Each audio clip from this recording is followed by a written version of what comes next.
You guys don't need to worry about me getting revenge from Diddy. I've got 3 moves that make sure he'll never be able to come after me or my family. First, I personally reached out to the victims' legal teams. The real reason he's not getting out is those buried cases behind the scenes. I provided legal funding for 7 victims who had been silent for years and brought in the top criminal attorneys in the country. Second, I bought up every potential post-release business deal he had lined up. I planned this 2 years in advance, so by the time he got sentenced and still had hope of getting out, every partner had already cut ties with him. Third, I don't just have evidence, I've got backups. This is an entire minefield that's been buried for 20 years. I uncovered every secret from the last 30 years. With testimonies from the victims, we interviewed over a dozen people he tricked, threatened, or violated. You think that's harsh? No, he destroyed other people's lives for decades. I'm just making sure he spends a few extra years in prison for it. I'm not afraid of his people, not afraid of his threats. I know he's still in there fantasizing about a comeback, but the truth is, he's never coming back. Now, it's really hard for y'all to discern what's real and what's true, you know? And I've been seeing y'all memes and stuff. People be making memes. I see the memes. I see them now. Some of that stuff is funny. Some of it's funny. But I haven't addressed any of this publicly, but I just want to say this very clearly. I don't have to do with Puffy, so y'all can stop all their memes.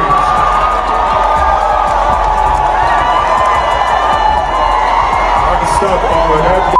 I ain't been nowhere near no damn freak off. Listen, I do enough of my own. Don't be putting me in other people. For years, some of the most powerful figures in entertainment existed behind a shield of silence. Not because questions didn't exist, but because asking them came with consequences. Now, as 50 Cent documentary enters the spotlight, that silence is being disrupted not by reckless claims, but by structure, timing, and intent. As attention returns to Diddy and renewed scrutiny brushes against Will Smith, a sharper question cuts through the noise. What remained buried for so long? Not because it was invisible, but because silence gave protection and power. Dating J-Lo, Will Smith and Jada tried to pick her up on a threesome and you were going to beat up Will Smith. Is that true?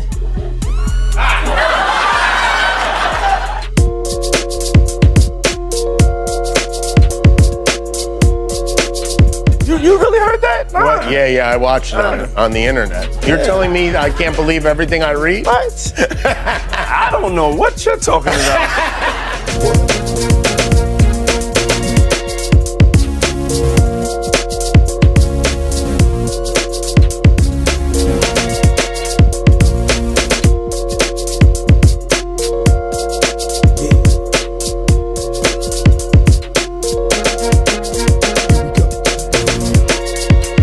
For years, Hollywood relied on a familiar strategy. Stay quiet, hold position, and wait for attention to drift elsewhere. That approach protected influence for a long time, until it didn't. Now, this documentary arrives at a moment when silence is no longer sustainable, and avoidance no longer works as a defense. Should have never slapped Chris. I'm not watching the movie. It's not happening. You don't understand. Do you understand why he slapped Chris? Did you see in that moment from probably what he was dealing with? What was he dealing with? What the f was he dealing with? Something made him slap his brother. No, something didn't make him snap anything. He laughed at that bad joke that Chris said like everybody else. And then Jada looked at him and it was like the Manchurian Candidate. Not the Manchurian. Real life. If that shit ain't real life, It ain't real life. Just say real thing. Real life street stars. You know what time it is. Now, I have to ask before we get out, because I don't want to forget it. Your earrings just reminded me of Black Power, Black Excellence, and I just need your take on it, because Emancipation comes out in 1 hour. Came out December 9th, which is today's the 9th, right? That's such a fucking below the belt fucking question. No, but I just got It's the only below the belt question that you asked, because you already know what's gonna happen. Don't front. We've been down there. Fuck Will Smith. No, wait. He can kiss my ass. Wait. He should have never slapped Chris. I'm not watching the movie. Damn it. It's not happening. You don't understand. Do you understand why he slapped Chris? Did you see in that moment from probably what he was dealing with? What What was he dealing with? Shit, I don't know. What the fuck was he dealing with? Something made him slap his brother. No, something didn't make him snap anything. He laughed at that badass joke that Chris said like every fucking body else. And then Jada looked at him and it was like the Manchurian Candidate. Not the Manchurian. Not the Manchurian. God damn it.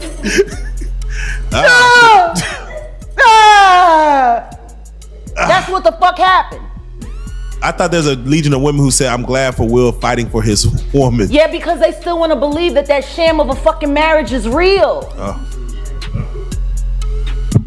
Well, there you go. He ain't never gonna be Tupac, and she proved it when she fucked August Alsina. Ooh, man. Yeah. They're both bisexual. They do weird things in their house, and young men have left their house fucking screaming to get away from them in their mentorship. Meek Mills. Bashir Gray.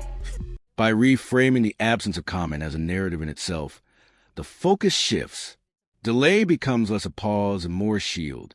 When a system preserves itself through avoidance, the choice to finally speak is never neutral. It fractures long-standing balances. And if silence carried influence for years, its collapse forces an unavoidable question. What was that quiet protecting all along? It all started, we was in Atlanta.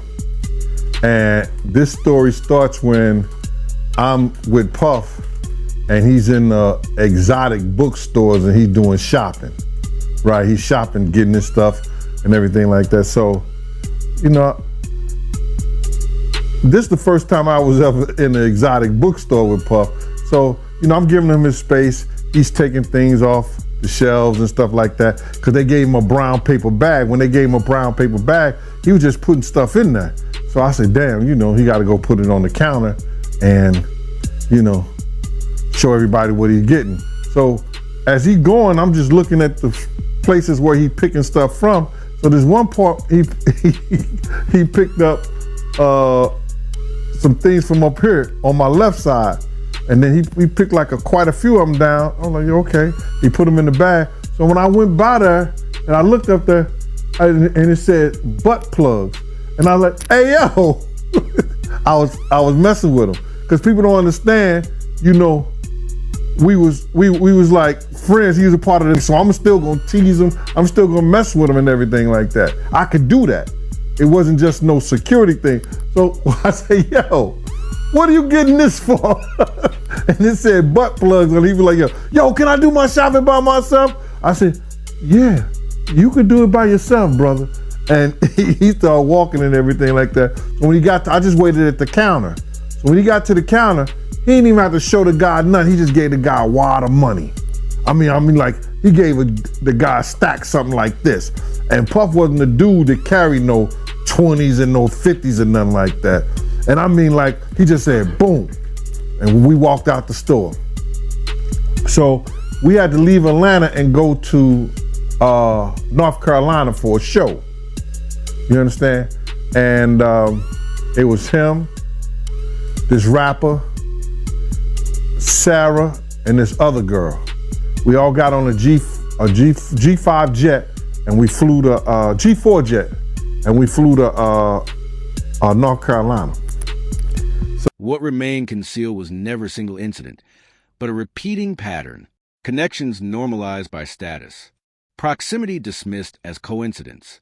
Diddy's influence existed in plain sight, yet was rarely examined beyond success and access. Familiarity slowly replaced scrutiny, and repetition drained curiosity. This isn't about accusations. It's about culture. Patterns disappear when they're labeled routine. And the deeper question is how much remains unseen simply because everyone learned to treat it as normal. They were in the room and they would go in the room with another couple, right? And I've seen some things happen in the jacuzzi. Like when I'm the only one could go to the room 9 times out of 10. When Puff was the one who, you know, was in the presidential suite, I'm the only one allowed. I gotta watch the door. No one can get into that door. I'm the only one that had the pass key or whatever. You know what I'm saying? And then sometimes you would hear a boom, boom, boom, boom, a thump or whatever the situation is and stuff like that. Yo, what's up? Everything good? And sometimes they would open the door. I'm right there by the door. Sometimes you see things you don't want to see. Hey, did they ever try to get you involved? Or not at all. Offer you? Not at all. Puff did it one time, but that's in my book. When he was coming from Dallas, he had the snow bunnies. And I reneged on that. Nah, I'm good. Hey, did you see any celebrities Puffy did any of that stuff with, the swinger stuff with? Yeah, I did. Tell me about that.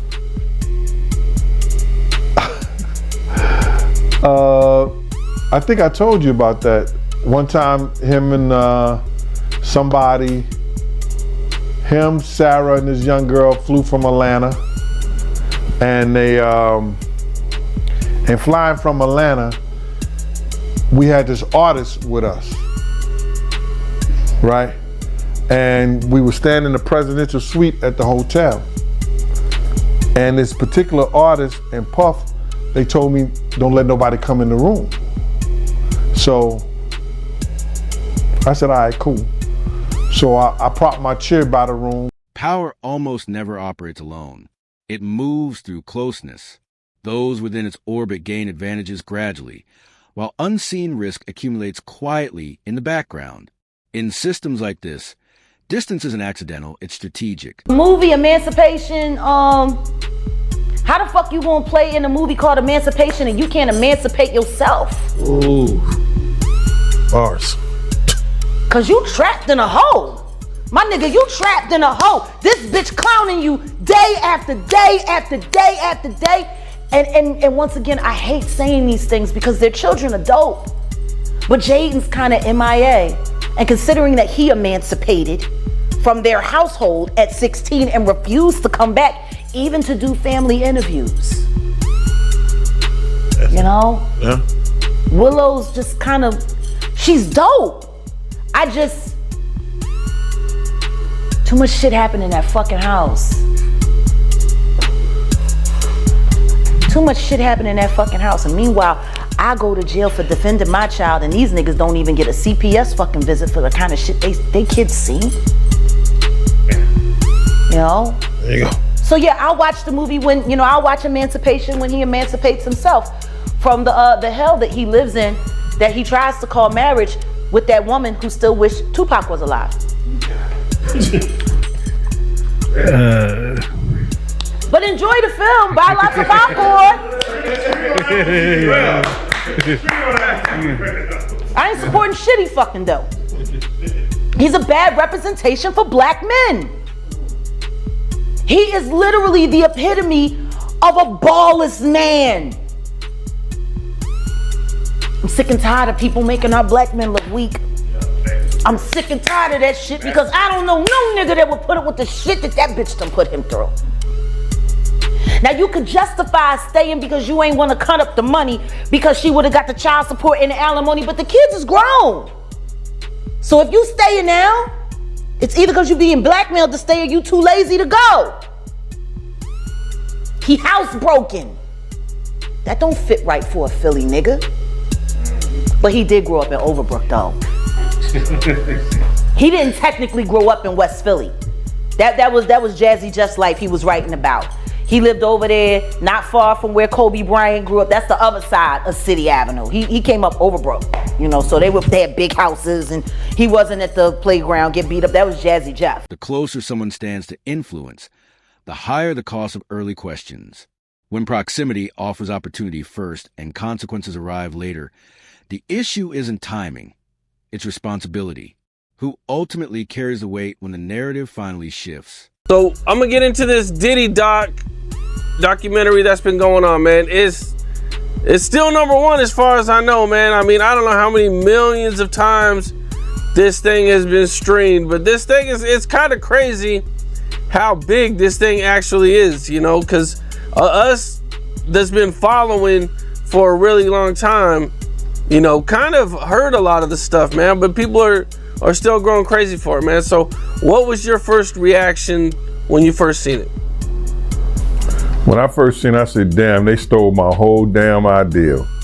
You understand? Because I was talking to the producers, and before I talked to the executive director, and the producers knew, I was telling them what I was bringing to the table. Because I was trying to get a deal for me, Kirk, and Tim all together.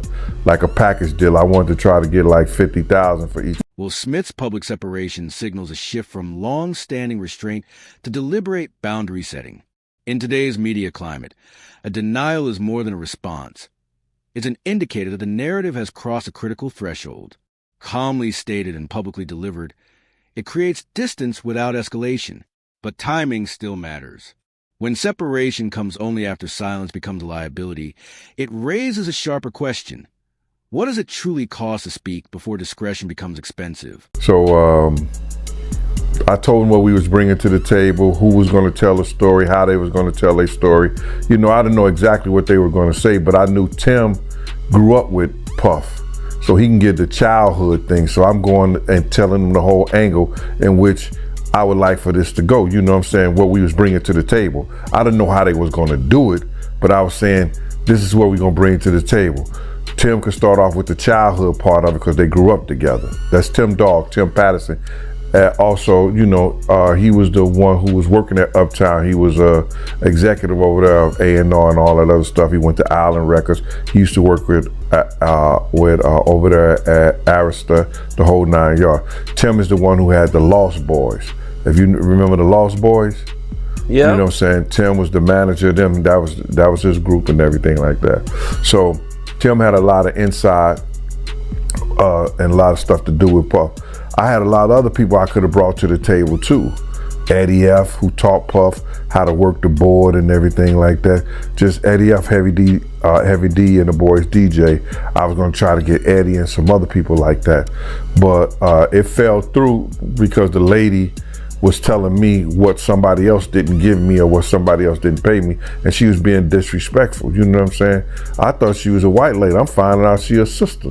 A documentary changes the rules of engagement.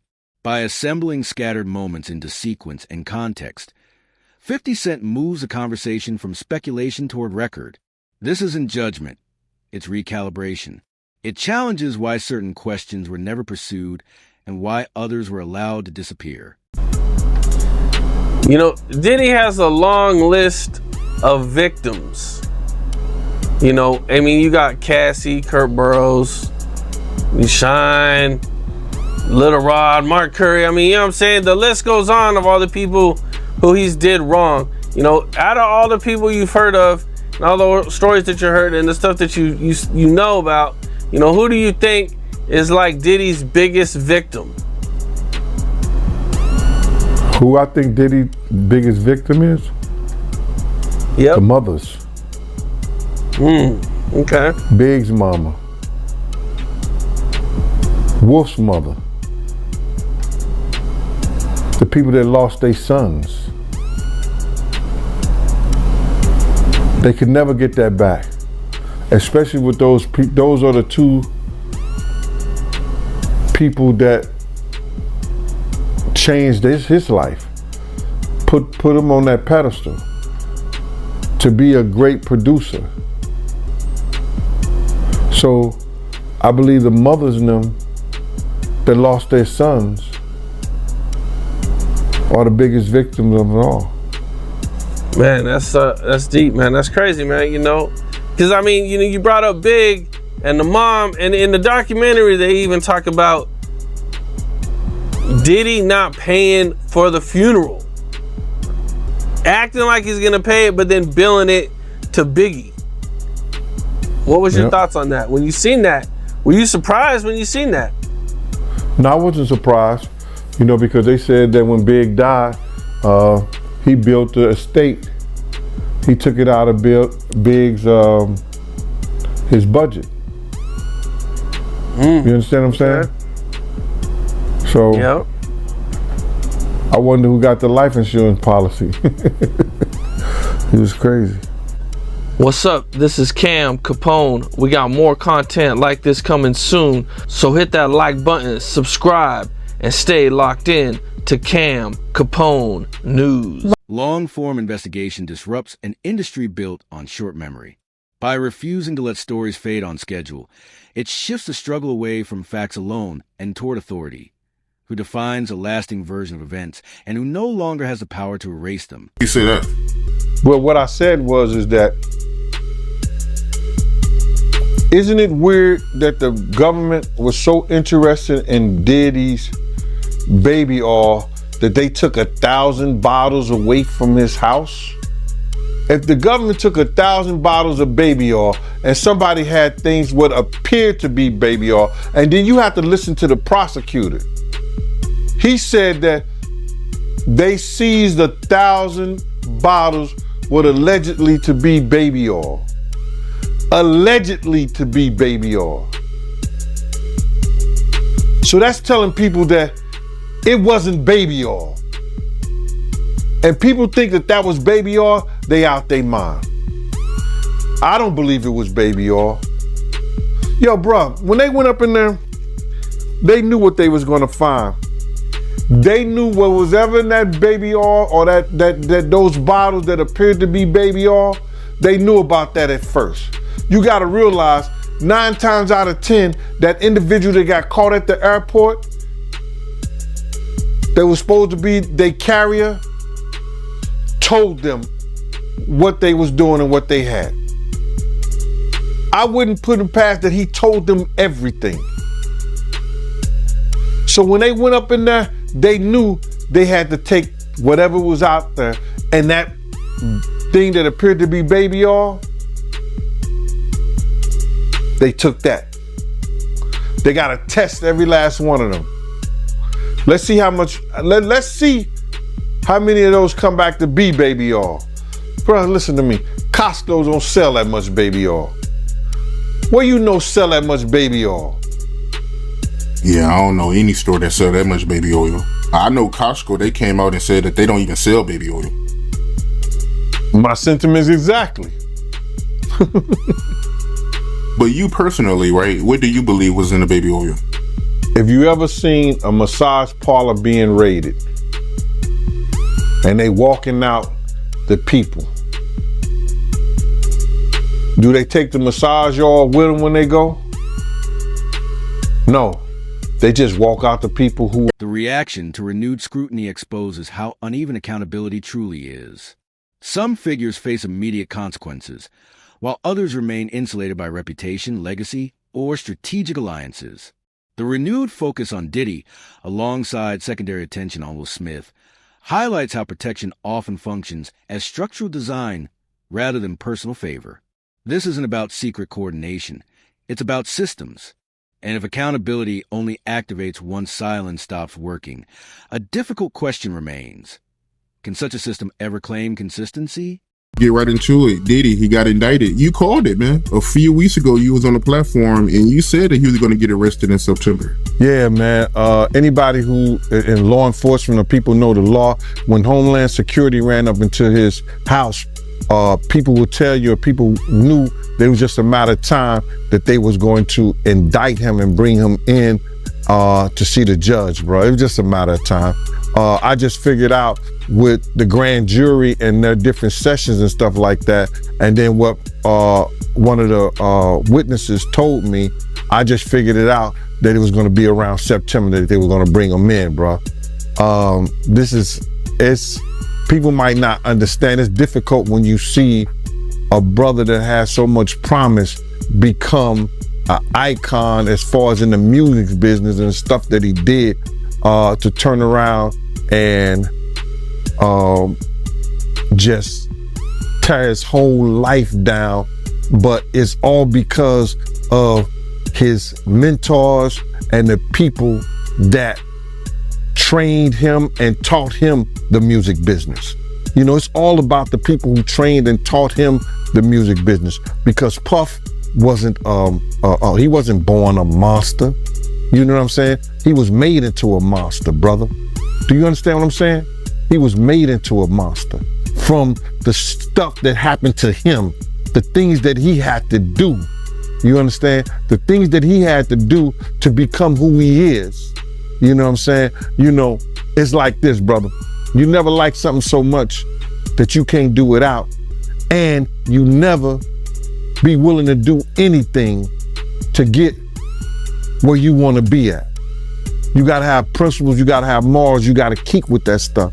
And in that music business, a lot of that stuff get thrown out the window. You understand? And that's what happened to him. He started doing the things to other people that was done to him. To keep it frank, he was doing the things to other people that was done to him. And it is what it is. You gotta know better. And if you know better, you will do better. When he was in New York City, he was like that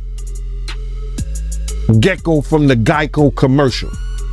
Then he turned and started going, when he lived in Cali and Miami, he turned into Godzilla. I would see him talk about how he using drugs. He was never like that. Smoking cigarettes, smoking weed and everything like that. He turned into something that you could consider a monster, bruh. Then he started doing things to people.